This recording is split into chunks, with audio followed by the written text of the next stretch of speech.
Hello, it's me, I'm back again. And in this short video, what I want to show you is something that had bugged me for the first 2 years of my triathlon career, if you want to call it that. But it's something that essentially is, if you're a beginner triathlete, or even if you can't afford a bike fit, this is information that's quite difficult to find on the internet. You really have to sift through in order to get it right. And if you, like I say, if you can't afford a bike fit, then this kind of thing could really help. And essentially there are two main things that I would consider essential with your bike setup that could really help you in your triathlons, and you might not be getting the most out of your bike at the moment. The first thing is your saddle height.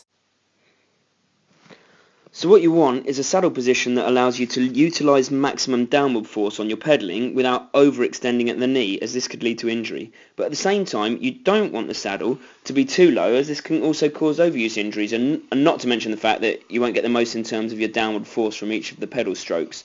What you want is an angle just shy of 180 degrees, which would be a straight line. So in essence, your legs should nearly be straight, but not quite. Let's just have a look at mine here at the bottom of the pedal stroke. So if we stop it there, zoom in a little bit, that's about the bottom of my pedal stroke. Now if we look in terms of angle, it will probably be, it will probably be in the 150 somethings. Okay, 155, 160, something like that, if I put it kind of roughly around the malleoluses of the hip, the knee and the ankle. So that's just shy of the 180, and that's probably getting as much as I can out of the downward force of my pedal stroke. The saddle height is easily adjusted by just unscrewing and loosening this clamp here, and it means that you can move the saddle up or down to suit what you need, and then tighten it back up.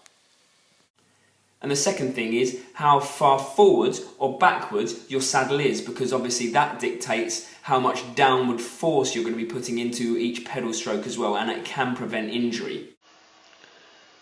So to make sure that all of your force is going directly downwards, it's important to set the saddle in terms of how far forward or backwards it is and where you sit on it. The basic rule of thumb is that if the crank arm's at 90 degrees, then you should be able to drop a plumb line down from your kneecap, and it will dissect the centre of your pedal. And this means your force is going directly down from the knee and not diagonally or at any other angle.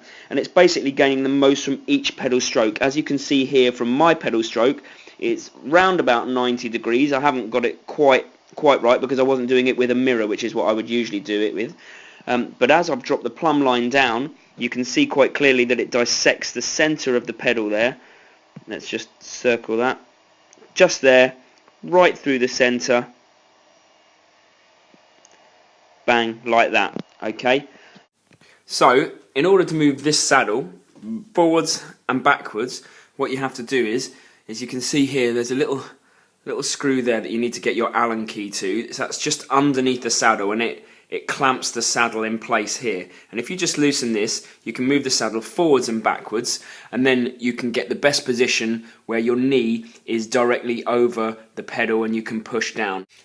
So those are just two little tips that I would really thoroughly recommend, especially if you can't afford a bike fit. And if you're new to triathlon, then these are just two little tips that may well help you on your road to improving your biking time. Good luck out there.